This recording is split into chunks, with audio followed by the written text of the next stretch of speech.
Mga kababayan, kamusta po? Si Kamanong po na nagbabalik na naman po muli para po magkomento po sa inyo dito po sa Tambahay Makabayan. Samahan niyo po inyong lingkod, magkomentuhan po tayo. Magandang umaga po muna sa inyo, tanghali, hapon, gabi at madaling araw po sa ating lahat. Sana po nasa maayos po tayong kalagayan. Umpisa na po natin mga tambay. Ito po, painggan po natin at komentuhan po natin ang ito pong komento at pahayag po ni Attorney Vic Rodriguez mga tambay. Napakaganda po ito, kaya lang po hindi naman po ito susundin ng gobyerno ngayon dahil hindi naman po nila hangarin na ang Pilipino, lalong-lalo kung kalaban nila sa politika. At hindi po nila nanaisin na ito ay litisin sa ating bansa. Hindi po ba? Kaya nga po naipatapon nila ang dating Pangulo. At gusto na naman po nilang ulitin ito kay Senator Bato. Hindi po ba? Painggan po natin si Attorney Vic Rodriguez, mga kabayan, at komentuhan po natin. Napakinggan ko briefly yung naging pahayag ni Attorney Israelito Bobet Torion. And I fully concur with him. I do not want to touch on the nitty-gritty of the case because Maricel, alam mo naman, pag hindi ko kaso, hindi ako galing sumausaw. Ayoko. But as a Filipino, bukas ang lahat ng antas ng ating korte. Magsimula ka sa barangay justice system, sa lahat ng piskalya, sa municipal trial court, sa regional trial court, all the way hanggang Supreme Court. Therefore, the courts are functioning, the courts are open 24/7, walang puwang ang pangingialam ng banyaga na magkaroon o mag-exercise ng kanilang jurisdiction sa Pilipinas. Ang Pilipino dapat litisin ng kapwa niya Pilipino at litisin sa korte dito sa Pilipinas at hindi sa The Hague o kung saan man banyagang lugar. Yan po, tama po yan. Isa pong abogado, di ba? At ikaw ay may sarili kang soberenya. Kaya nga lang po mga tamba, hindi naman po ganyan ang layunin na nakaupo ngayon. Kaya nga po sanay na sanay sila sa bend the law, break the law. Hindi po ba? At nakita naman po natin yan kung paano po ginawa nila sa dating Pangulo na hindi po nila nirespeto. At kahit gatiting na paggalang at respeto ay wala po silang ginawa. Hindi po ba? Pero pagka sila po ang nasasangkot sa issue, lalong-lalo po ngayong korupsyon, ay kailangan po dumaan sa batas at sa hustisya ng husgado. Hindi po ba? Kailangan po merong ebidensya. Pagdating po sa kanila, mag-proof po kayo ng ebidensya. Kailangan may ebidensya. Samantalang sa dating Pangulo, wala pa silang ebidensya at walang kaso sinampa sa batas o sa ating hustisya. Sa Korte ng Pilipinas ay walang sinampang kaso sa dating Pangulo, walang nililitis. Pero naipatapo na po nila sa The Hague. Ganyan po sa ICC. Ganyan pong klase po ang tao po ngayon na naglilingkod sa ating bansa. Mas makapangyarihan pa ang DOJ kaysa sa Korte Suprema. Ganyan po katindi. At ganoon na rin po ang ombudsman ngayon. Napakagaling. Mas mahusay pa sila sa korte ng bansa. Sa ating judicial ay magagaling pa sila. Hindi po ba? Kaya nga tama yung sinabi na Atty. Vic ang isang Pilipino dapat litisin mo sa Pilipinas. Dahil 24/7 bukas lahat. Bukas lahat ang ating korte, pati Korte Suprema. Nahandyan, nagpapanksyon ang ating judicial at may sarili tayong soberenya. Kaya nga lang, iba na po kasi ang utak ng mga nakaupo ngayon.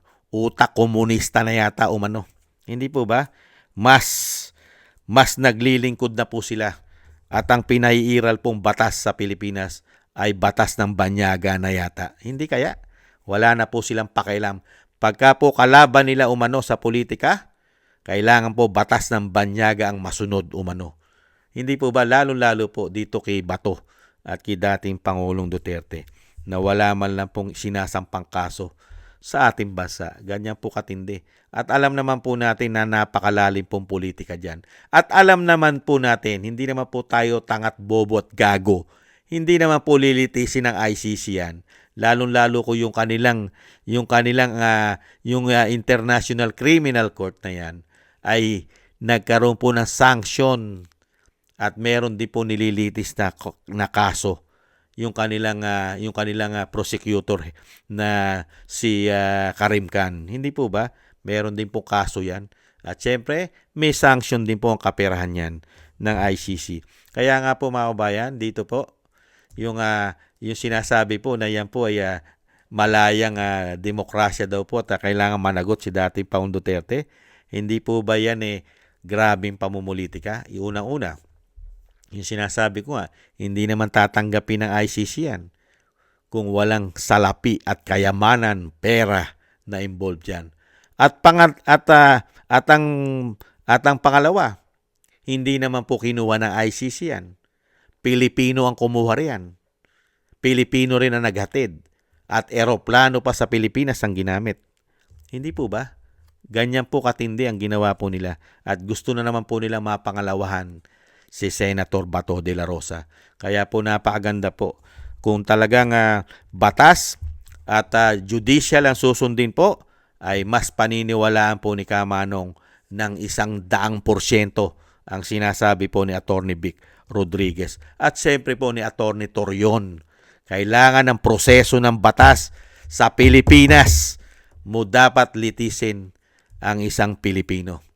Pero pagka po komunista ang magsasalita sa atin, mas gusto po nila litisin, lalo-lalo po kasama ang gobyerno ngayon ng binagong Pilipinas, litisin sa ibang bansa. Di ba? Mas gusto nila ibang bansa. Di ba? Dahil ang layunin nila ay pamumulitika. Hindi naman po hustisya, layunin na mahindot na yan Komento ko po. Hindi naman po hustisya, pamumulitika ang layunin nila. Para po lahat ng sinasabi na hadlang sa kanilang pagpapatuloy at hindi na mawala sa kapangyarihan, katulad po ng pamilya Duterte at kaalyado ng mga Duterte at Vice President, ay kailangan po nila talagang isa-isahin na mawala po yan sa sirkulasyon ng politika. Hindi po ba? Maraming salamat po Atty. Vic sa inyo po mga pahayag, lalong-lalo po ang suporta nyo po para sa tama at sa taong bayan. Mabuhay po kayo Atty. Vic. Nakapangihinayang lang po dahil po masyado po na agrabyado yata ng COMELEC ang inyo pong kandidatura. At sa palagay po namin ay kayo po'y nanalo bilang senador ng Republika ng Pilipinas. Ang pinagtataka lang po namin, bakit nagkaganon COMELEC at bakit biglang nawala ang mga nanalo at napalitan ng mga hindi nanalo. Hindi kaya nagkaroon ng hokus-pokus dyan, COMELEC? Lalo-lalo sa pangunguna ng Chairman Garcia, nagtatanong lang si Kamano. Kaya nagkandaleche-leche po ang ating bansa. Hindi na po tama. At ang batas po sa ating bansa ngayon, lalo-lalo po pagdating sa kanila ay wala ng piring. Wala ng piring ang batas sa kanila. Maraming salamat po mga tambay kay Atty. Vic. Mabuhay po kayo at sana po lagi po kayo maingatan. At ganun din po sa mga nakagusto po ng ating Tambayang Makabayan sa YouTube at TikTok. Thank you po sa inyo mga kabayan. At siyempre po sa mga nagko-comment, like, share, and subscribe. Siyempre po yung mga subscribers po natin, mga nagbibigay po ng tulong. Thank you po. Mabuhay po kayo. Ingatan po kayo. At siyempre po mga kabayan, yung dasal po natin para sa ating bansa na sana po magwakas na po at matapos na po ang mga kawalangian at kademonyohan po nila na ginagawa po sa ating bansa ay magwakas na po sila mga kababayan. At ang dasal po natin sa pamilya Duterte na sila po'y maingatan sa kapahamakan. At siyempre po ang ating Vice President, ang ating dating Pangulong Duterte ay madugtungan pa po ang kanyang buhay at kalakasan mga kababayan. At makalabas na po siya sa lalong mabilis. At ganun din po ang dasal po natin sa ating buong sambayanan at sa ating mga sarili na tayo rin po'y maingatan. Maraming salamat po mga tambay. Taste lang po mga kababayan. Hindi naman po sila panghabang buhay na nahandyan sa kapangyarihan. Magwawakas din po ang mga demonyong yan umano mga kababayan. Paalam. Bye-bye.